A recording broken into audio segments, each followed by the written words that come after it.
Welcome. My name's David Sleeper. I'm a member of the Hartland Conservation Commission. The commission, I think, is most of you know, is the sort of the watchdog and conscience for things involving the environment and conservation in our town. So we do things like we coordinate Green Up Day, we do water quality testing of streams in town. We've been monitoring the town for emerald ash borer because that's coming, and all our ash trees will be gone before we know it. We also work to conserve and improve our public natural areas, including 17-acre woods over at the elementary school, Esqua Bog. Of course, everybody goes to see Esqua Bog when the orchids are blooming.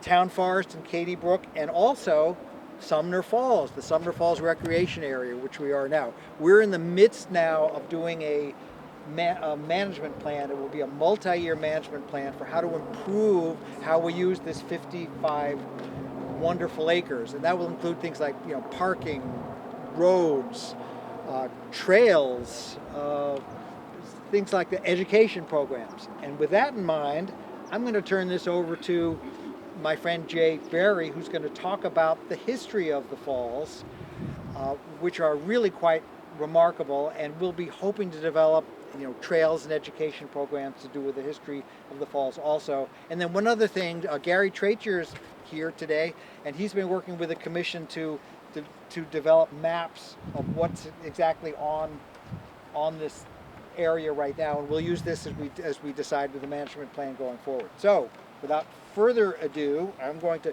turn this over to my friend Jay. I lived in town almost 50 years, and 40 years ago, in the new age of renewable power, I decided to build a hydro project in Hartland. And there was a lot of local people, long since parted, that would come and talk to me about what they knew about water power in Hartland, where the buildings were, who the people were, where you could find certain things that were mostly hidden in their days. And these are things maybe from the 1930s and 50s. So that's what started me off on Sumner Falls, to say what was here. But nobody knew anything that was here. Everything had been completely obliterated since the dam, and most of the buildings went out in 1857. There wasn't many traces left. But the first thing about Sumner Falls is what's in the name is very important, and everybody today knows it as Sumner Falls. But 75 years ago or 100 years ago, it wouldn't have had that name or a recognition of what the site was. So a little history was in order.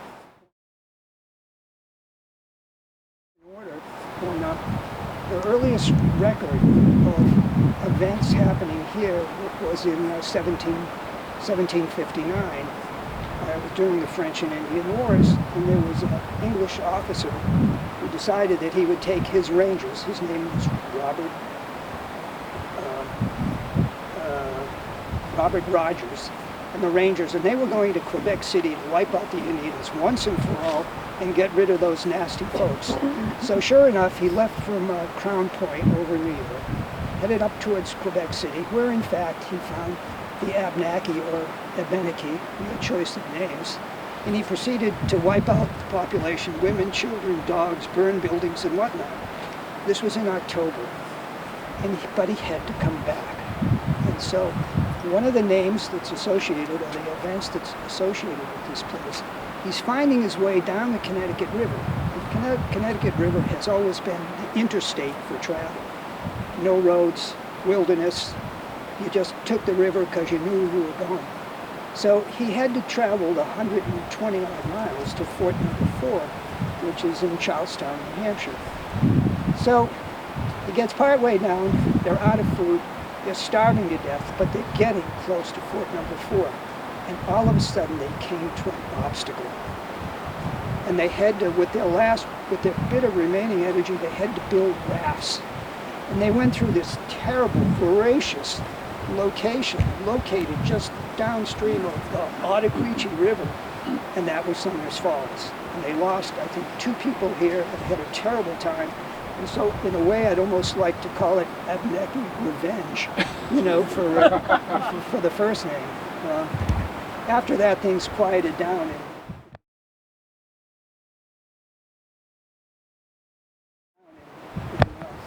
In 1791, the family, the Hartland family, they were the Gallops, probably the more wealthy of anybody around, and they owned all this land. And they decided that it had great commercial possibilities. So they, in association with Joseph Kimball, decided they would cut a channel in the riverbed so that boats could pass up, maybe boats that required 6 feet of depth. So today, if you can see over here, you see a channel going down. That, believe it or not, is a blasted man-made channel called the Kimball Channel. 2 years later, he was bankrupt, the project was abandoned, and it wouldn't have worked anyways, because if you look at the velocity and you're on a barge trying to pull upstream, it's an impossibility. So it sat for a few more years, and then the Gallops got involved. And they decided that they would put in a sawmill and a set of locks. Unfortunately, the main man died.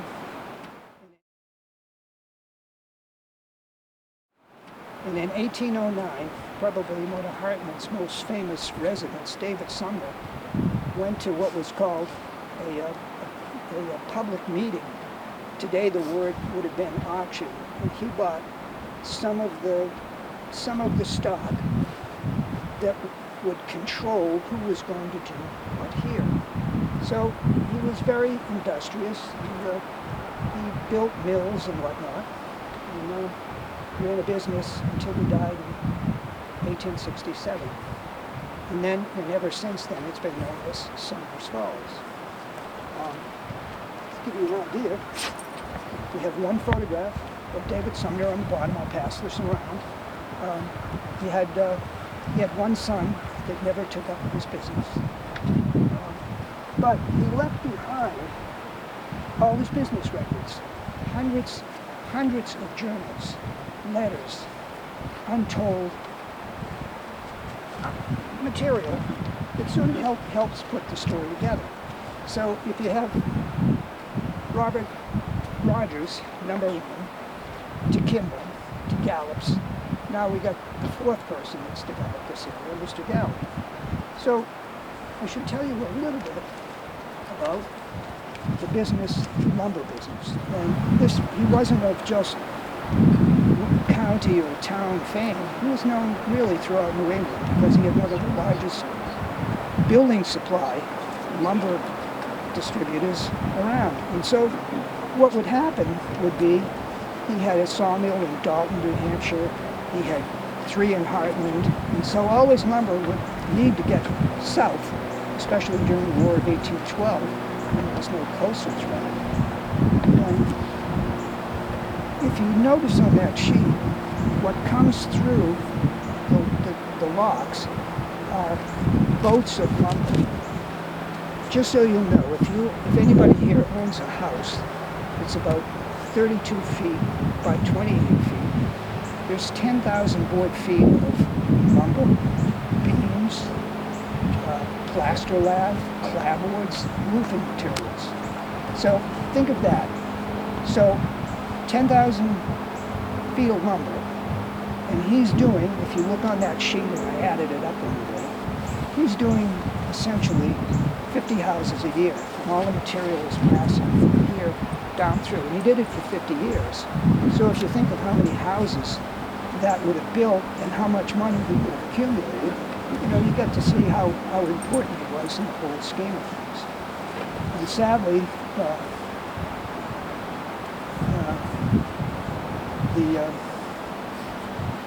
the freshet took out all the buildings in 57. But he was almost going out of business anyways because the railroad came to Hartland in 1848. Railroads haul material. No riverboats, no rivermen. And so he fought them as long as he could. And his business ended. So that was the end of that period of time. Everything sat quietly until the 1890s. And the Newton brothers bought up all the property here. And they decided that they were going to build another sawmill and do other kinds of works and large mill buildings. So they came in and they started construction, but only to be stopped by court order.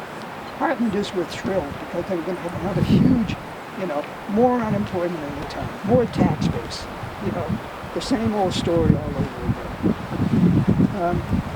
Unfortunately, they wanted to put in a dam that was higher. By putting in a dam that was higher, they would then flood out the upstream project at Abenaki woolen mills. And so, nope, that was it. They were done. They picked up stakes, and that was really the last possibility of anything ever being built here again in that fashion for power, for sawmills, mechanical power. So that's kind of how, that's the shift of how things operate.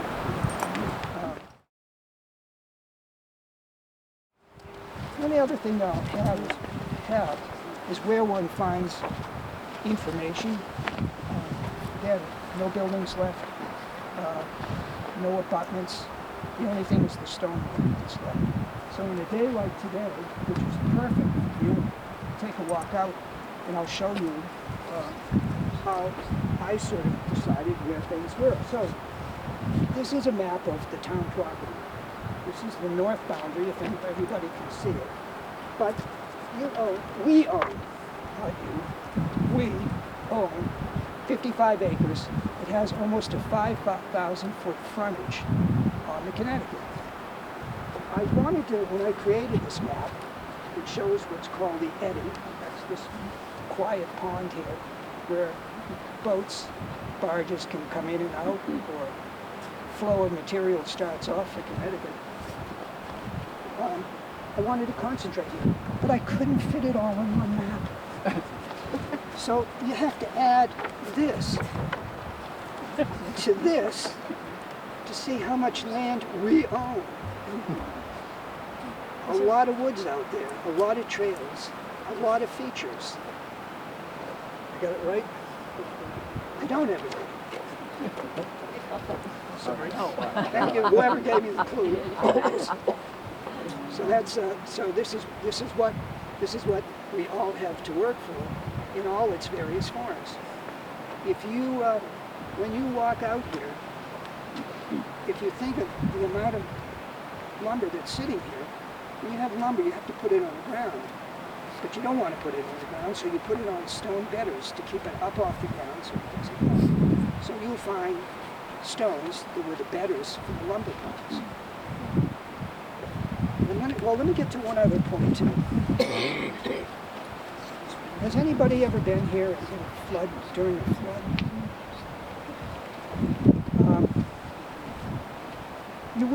You'd see nothing but water. I mean, that's where it is. It's absolutely phenomenal. In the spring, when it comes down with ice, that's why everything is obliterated. So what Sumner had to do for this, and it really is his work, I'm going to show you. I'll show you this one.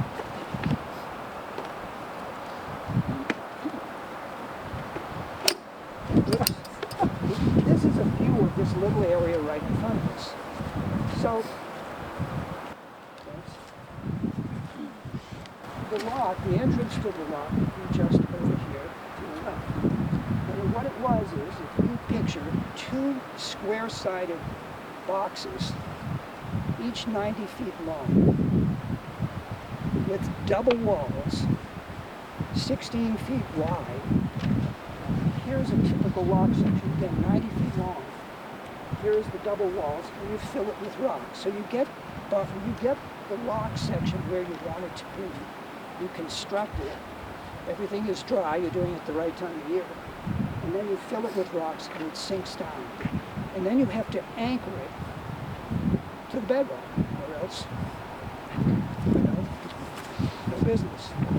But you also have to protect the riverside wall for all the debris and everything else, the chunks of ice that are coming down. So here's the lock. So you had to dump large rocks, gravel on the riverside to protect that feature. Rocks. And this is a 50, can you imagine how many rocks you'd have to keep throwing up there within 50 years? So what Sumner did, because the train came in, train lines 500 feet this way, he would buy rock from the railroad company, because as they came through what would be on the Connecticut, just on the other side of Wall Brook, is blast rock. What blast rock is, it's irregular sized stones, this big, flat, all different shapes, but every once in a while you'll see the drill hole for the dynamite. So when you come out here, Sumner talks in one of his books about buying rock, putting it close to the property. When you got it cheap from the railroad, you can find his spare piles of blast stone. Just another tip-off to what was going on and what are the intricacies of it all. So let me come back.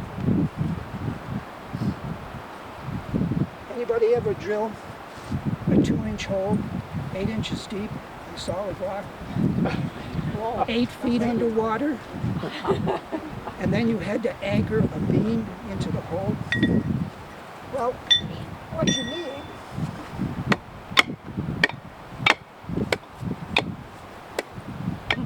a very lucky day to yard sale list. If you walk out here, you'll see one remaining pin with a T-head on it.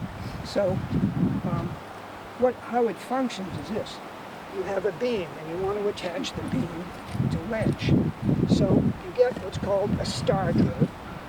Again, 8 feet underwater, so it's on a tall rod. You have 2 men above on a platform or a boat. Hit once, you turn. How long does it take you to make one? How long does it take you to do 2 on holes? So, again, this is a period of locking T-bowl wedge. And the way it works is, if you see on the bottom end, it's split. So the hole is just a little bit bigger than this, but when you drive the pin down, this little hardened wedge splays out and it anchors it to the rock. Over the years, they all broke off or were stolen by souvenir homes. I think there's only 1 of 2 that remain. So in order to know where features were, if you go and you measure the location of what you can see is just the top of the pin, you start to get a picture of things. And that's what I did at one point, so that you can come up with nothing left. You can come up with where the buildings are.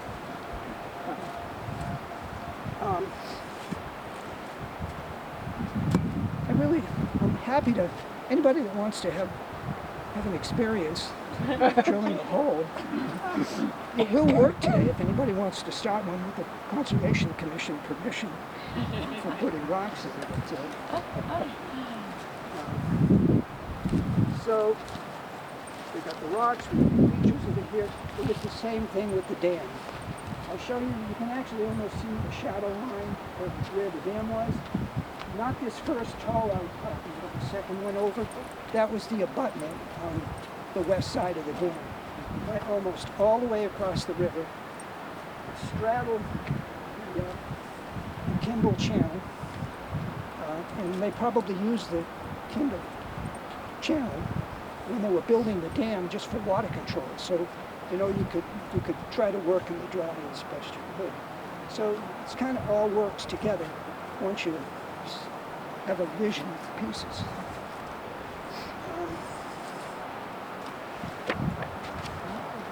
I guess before I take you for a walk, two things. How do we know when buildings go away? It's great. You can go in and you can go into the land records and you can see that somebody bought a piece of property. You say, oh, okay, they must be building a house pretty quick. But the bigger trick is to know when that house wasn't there anymore. And so if you go down to the town records and you look in the listers records, starting in, I think it's 1789, you can find out what people were assessed.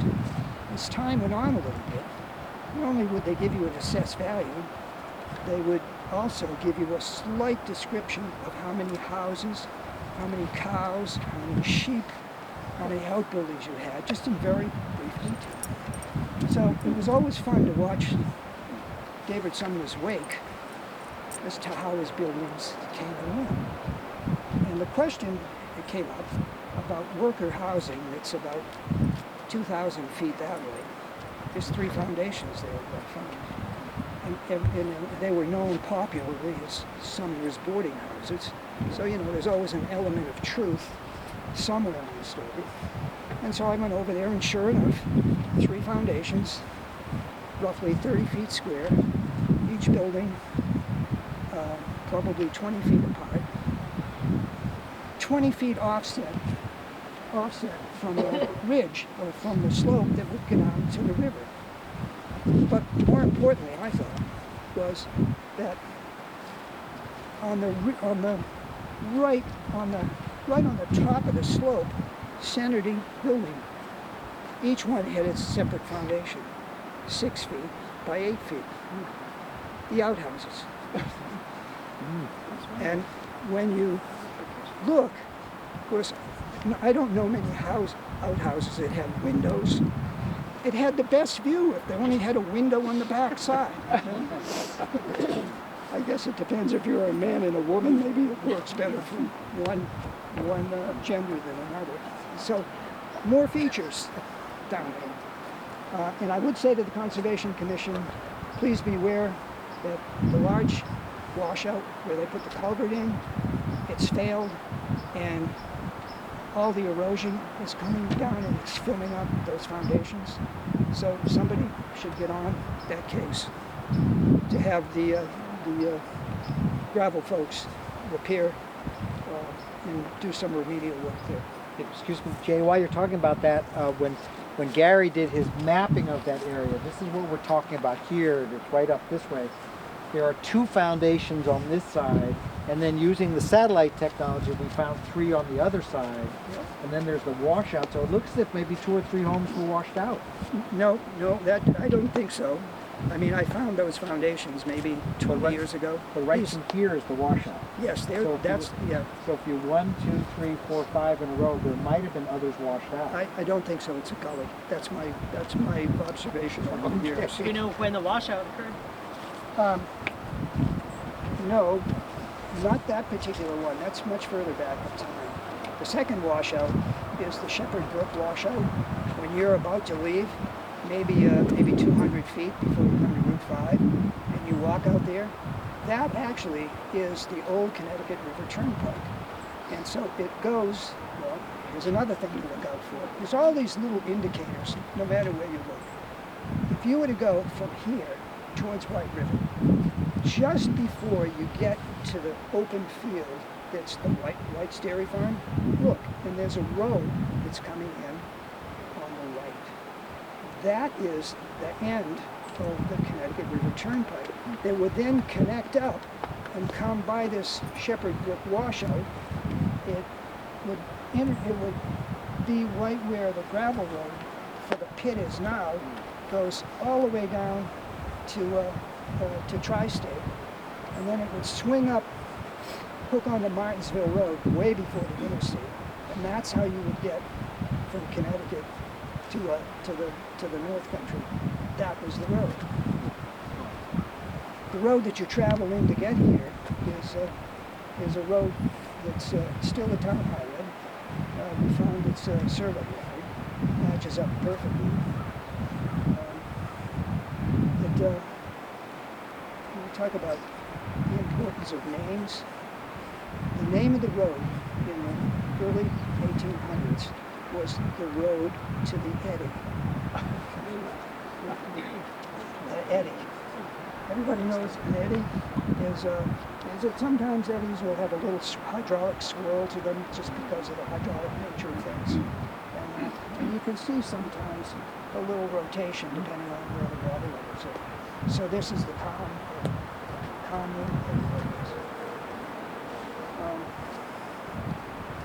Okay, so we got the Listers report. The Listers in 1948 showed 3 buildings. They didn't assess the outhouses, but we got 3 buildings in the record. Being the businessman that he was, Sumner, his tax bill was too high, and so he claimed that he had, if anybody's interested, that he had $3,000 in liabilities, and that came off his tax bill. So anybody here that has personal liabilities and you want to take it off your bill, talk to Phil Harvey or the rest of us. Here's what Sumner owned in 1948, probably the peak of his empire. If anybody's interested, the other thing is his locks are separate. They were a separate entity because, I guess that's the only other thing that I could add. Excuse me for getting a lot of things to work out.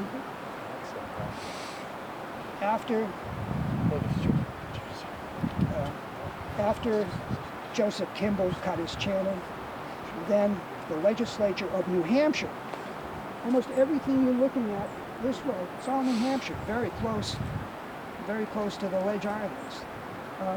They gave a charter for a company for rendering the Connecticut River navigable by water reaching falls. And that was still in play up until Sumner died. So that's, if you want a corporation name for this place, that's what it is. You want a name in vernacular, it's Sumner's Falls. Abenaki's Revenge, take your choice, but the place has got a very sordid and interesting history.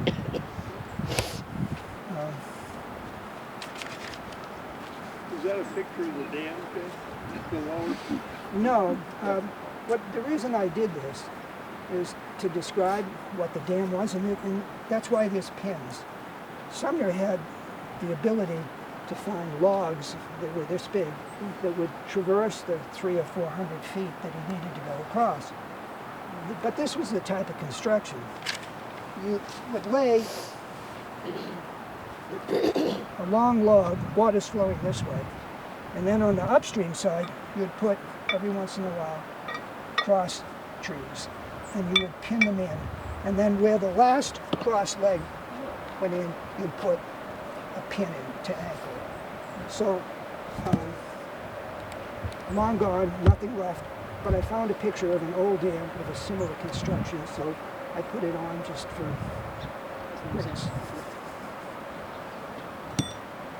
Okay, on the river roadside, there's a plaque about the ferry crossing. Is that here or downstream? Where's that from? On the other side, there's a plaque, on the New Hampshire side of River Road, there's a plaque saying this is where the ferry crossing was. There's no. Repeat the question. Oh, would you? Phil, could you ask the question again? Or do I? Oh, no, I have to. repeat it. I was asked, is on the New Hampshire side, there's a sign that said that there was a ferry crossing to the Connecticut. The ferry crossing to the Connecticut, it was never here. Okay. It was in North Hartland. And if you know, it's called the Ferry House. So if you're on the south side of the extent of the extension of that road, went from there over to Plainfield. There was never a ferry here because it's just too wild. turbulent. Yeah, too wild. The next ferry south was, of course, closer to Three Corners.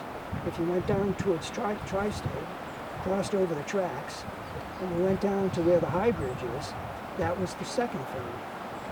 And then, entrepreneur that he was, on 2 occasions, Sumner built a covered bridge across the Connecticut in Hartland. So, if you were to go down Ferry Road, I own the land down there now, I'll give you my permission. If you go down there, and just before where Low Brook comes into the Connecticut, 200 feet upstream, two of the timbers are still there. So this is a bridge, 250 feet long. I found at the Historical Society of Montpelier bridge details. This is 1824. So what they're looking to do is link Plainfield to Hartland because of the agricultural base in both towns. The bridge lasted 20 years, had a center pier. You can still see the remains of the center pier. But the timbers that you'll see are 18-inch square hemlock. You can see the notches where people hooked in. And I have to thank that to the older people that live in town. Mr. Merritt said, Jay, get out and see these, you'll love them. So I'm passing on information, that people told me 25 years ago. And you can see them if you go down. Watch the poison ivy, pick low water to go, and you can see bridges. So we have two ferries, one covered bridge. Covered bridge went out. He built a second one, and it went out, and then he got the message. So no more covered bridges.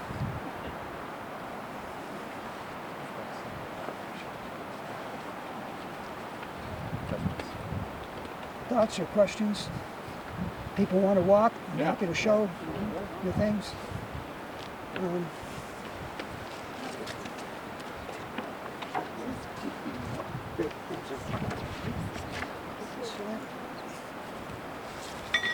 Jay, I have a question. How is it that the Windsor covered bridge exists and these other ones fail? Design. Design, length of the span, how ice forms on rivers, and when certain pieces break off, and you have in March just tremendous ice flows come down, what the design of a second pier looks like, the width of the river downstream, how much does the water back up, just, it's just specific to the location. But the covered bridge, at least in our time, since we've been here, almost went out once. Went out once in the 20s. I do have a photograph of half a bridge there. So This is all Windsor? all very fickle. Windsor? Yes. Of course, it had its, I think in 1978 or so, it had its rebuild, 1980, I think.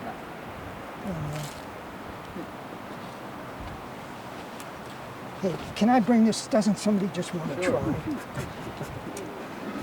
I'll bring. You want to watch you.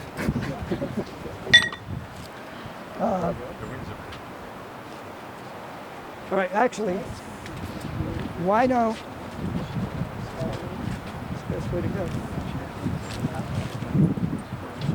Hey, why don't we go this way?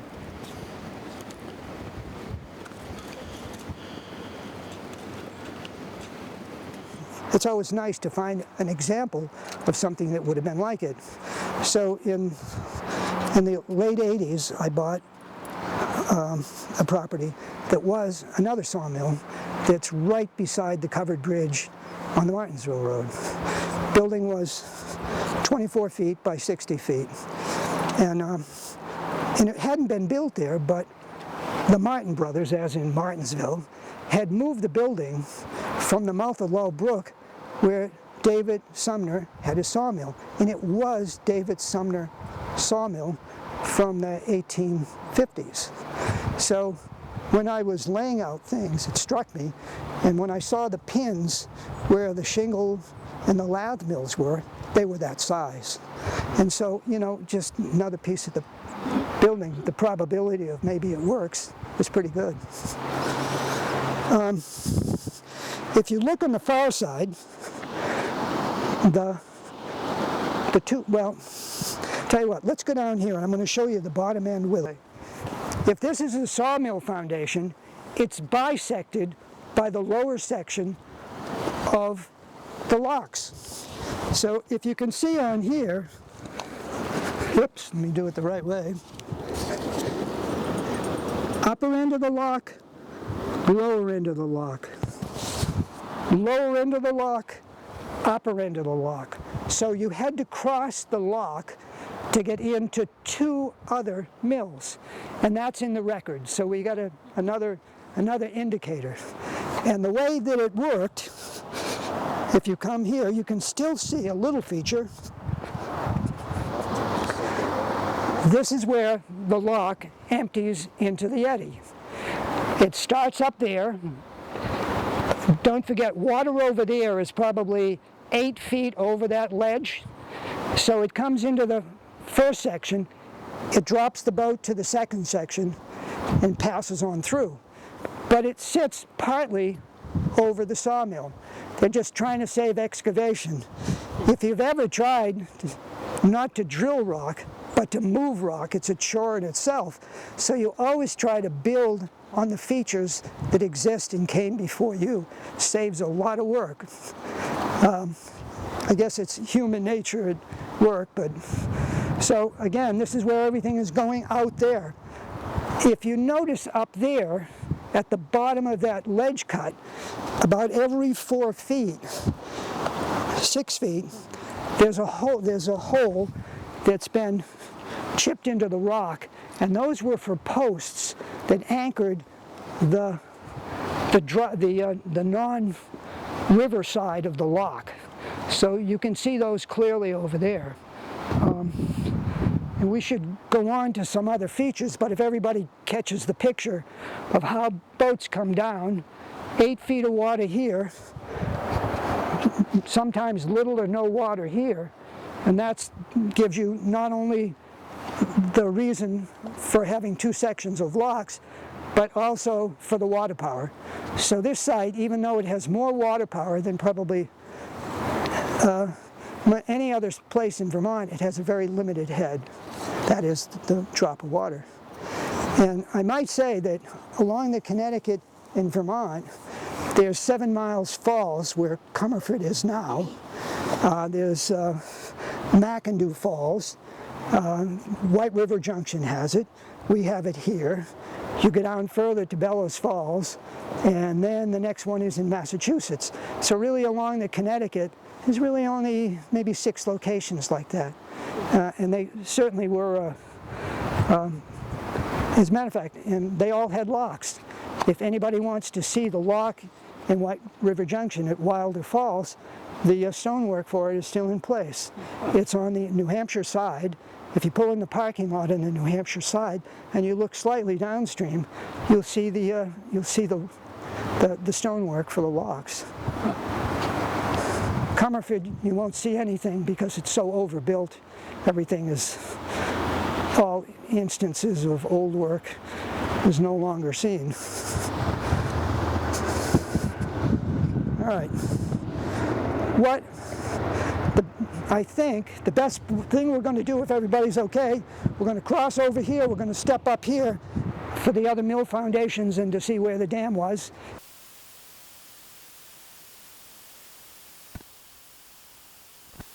Okay. So it would have been made of logs across probably, I think there were only maybe 3-foot logs would get you to the height you needed, but then you needed all the logs that anchored downstream, and then before you cap it with 2-inch board sheathing, you fill it with rock, and that weighs it down. So you actually have looking upstream, the water sees a wedge. And maybe they last 30 years before they rot out. Just in general, was this work mostly being done like between whatever, April and November? I would say yes, but even within that period, sometimes you can, like today, if you were here 2 weeks ago, we wouldn't be here two weeks ago. So it's very time dependent on the day. At least now there's an ability when Wilder closes off that you can have low water. But the jobs lasted all year long because of the river drives. The same people that are working here, they're also going to follow the logs and the lumber rafts down to Middletown, Connecticut. And everything is going to Middletown, Connecticut because that's the end of the tide line. The end of the what? That's the end of the tide line. So everything from there down is out to the ocean, Boston, New York, wherever anything's going.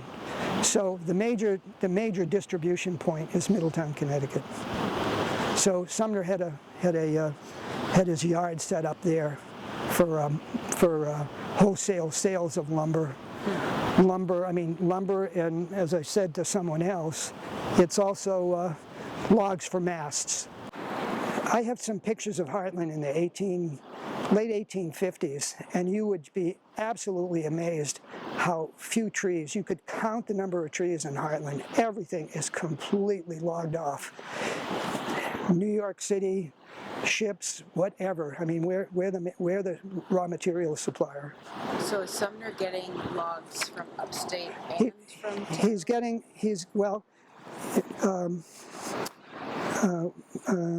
Dalton, New Hampshire. It's probably, 75 miles north. Had a huge yard there and sawmills. And so everybody feeds down. So you got loggers that are further north that are floating logs down to him.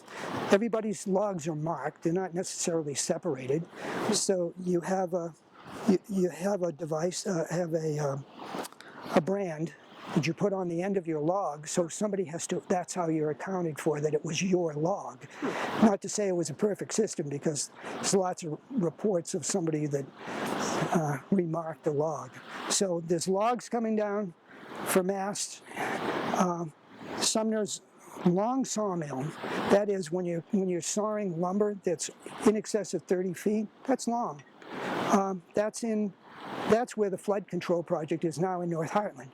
That was the long length lumber came from there, as opposed to these where maybe it wasn't as rich in long length logs, just because it had been logged off so many times.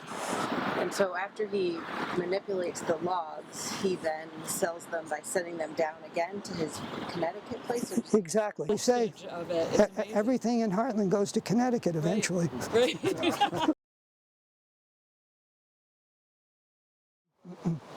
So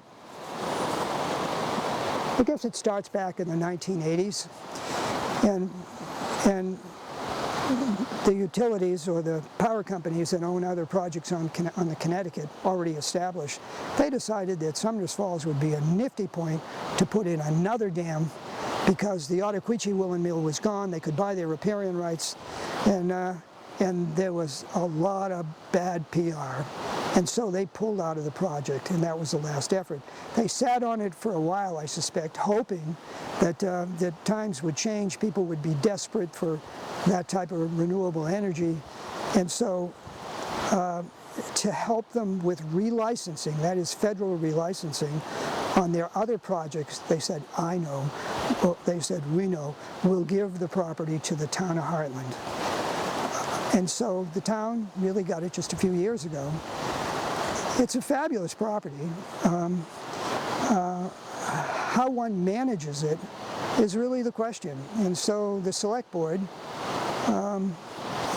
really, I think they asked the Conservation Commission, well, help us out. Scratch your head. What are we going to do here? And so as a consequence of that, I've been on the Planning Commission for a lot of years. And so they knew that I knew about the area. So I think that today's program was really to reintroduce people to what Sumner Falls is, what its potential is, what was here, the history, and sort of to help people understand. Does it want to be a public recreation area? And this is where all the kayakers are. I guess they want to be able to roll, so they're always working in the Kimball Channel. Mm-hmm. Oh. Hey, by the way, has anybody ever been through the falls in a canoe? Well, you have to experience things, nose to nose in order to get a feel for a place. So maybe 25 years ago, I'm in the hydroelectric business myself. And another friend who was, we decided that we really needed to come down through Sumner Falls. And I had a decent canoe. So we put in upstream into the passage. We had our double life vests on. There were other people around that we thought that could rescue us. We weren't terribly foolhardy, maybe. And so we went through. And it was a wild ride. And we were so happy and so overconfident. When we got through to the other end, we decided to do it again. Went back up to the portage, put the canoe in, happy, smiles on our face.